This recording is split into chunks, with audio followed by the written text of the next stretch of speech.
King Branch. Rob Jarrell. And today we got a question that we're going to answer that we got on our Facebook page, and it's regarding the Chris Arreola-Bermane Stiverne heavyweight title fight that we had last weekend, and what do we feel is going to happen from the outcome of that fight.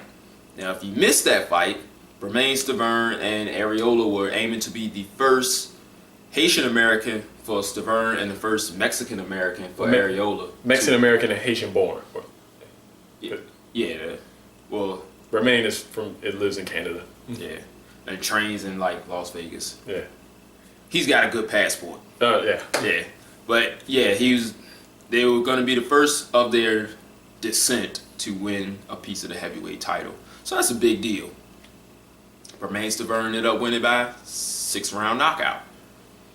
Which is surprising because Arreola has never been knocked out. Not a TKO. We're not talking TKO. We're talking about knocked out. Yeah. Now, like Rob said, Vladimir Klitschko beat the brakes off of him, but never put him down. They had to stop it because they were like, look, man, you're just getting hit in the face too much. That's right. But Stiverne dropped him hard in that first fight, dropped him hard twice in this one, and they stopped it with him on his feet. So we got to give credit to Arreola for being a tough SOB and finishing that fight on his feet. Well, trying to finish, and he was actually throwing a punch when they stopped the fight. Yeah. So let's get into the question on what's going to happen next. Now, as we know, every other belt in the heavyweight division is owned by Vladimir Klitschko. And sooner or later, he's going to want to get his hands on that green belt. Unfortunately, he's going to have to wait because I think the IBF has ordered a match between him and Kubrat Pulev, who is the mandatory for that sanctioning body. And for the WBC, the mandatory is Deontay Wilder. So we kind of got a round robin going on here. We got Klitschko and Pulev, Stiverne and Wilder. The winner of those two, maybe we'll get a unification then. So we all know that Klitschko is going to steamroll Pulev.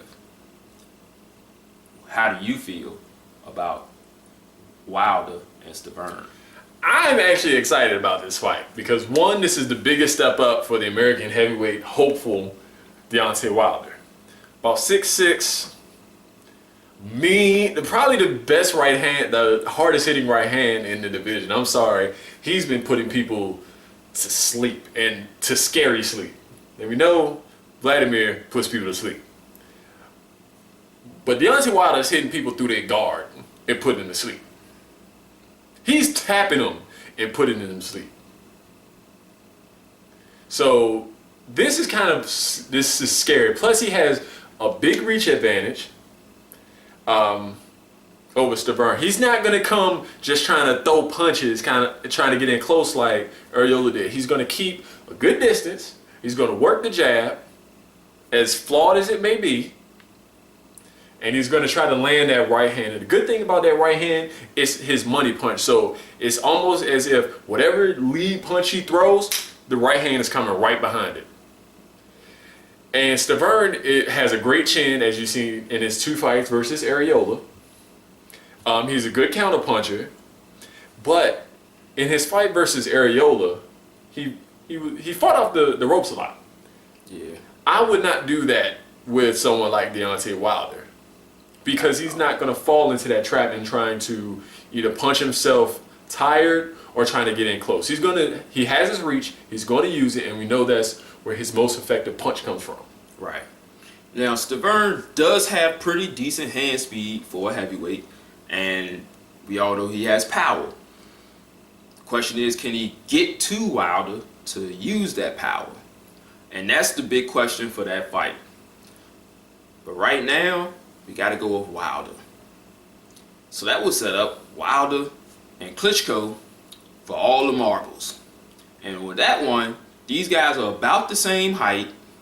Klitschko probably has about 20-30 pounds on Wilder. I would say about 15. 15? About 15. Yeah. Close enough. But for this one, I'm thinking whoever lands first is going to win. That's right. Because Wilder has been dropped and hurt by much lesser competition than Vladimir Klitschko. And Vladimir Klitschko has been dropped and hurt by much lesser competition as well. And he's never fought anybody with this type of size besides Tony Thompson. And Tony Thompson is not as powerful as Wilder is. And as we saw, Tony Thompson kind of gave Vladimir a little bit of trouble because of his height. Mm-hmm. So we got a guy with height and power to go with it,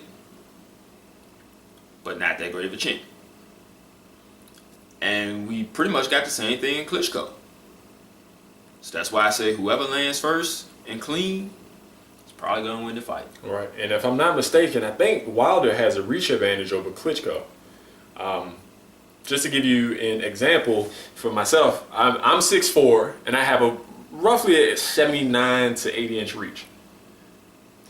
Klitschko has an 80 inch reach, if I'm not mistaken. I think Wilder has 82 to 84. So he has super long arms. Yeah. And he has a very wide chest and shoulders, which can make his punch seem deceptively Longer. right. So, but remember, the experience goes to Klitschko. The skill set and skill advantage goes to Klitschko. Yeah. Now the chin, on the other hand, both of them have been able to avoid damage after they've had their bell rung. We know Vladimir has taken some damage and been knocked out by utilizing a jab. With Klitschko, he tends to hold or clinch a lot, and Wilder actually chooses to use his feet to kind of stay out of trouble. They really don't have too much head movement. But or then inside game. Or inside game. But Klitschko really hasn't had to have any inside game or chin because he's been able to neutralize anyone else's offense and impose his size, will, and power.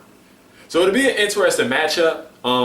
When down the road to happen, as of right now, I would give Klitschko a 60-40 advantage at this moment, with the power being the equalizer for Deontay Wilder. Yeah.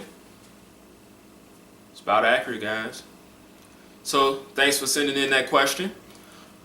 If you have any questions, you can hit us up on Facebook as well, on our page, Capital Combat. You can hit us up on Google+, same name. You can leave a comment in YouTube.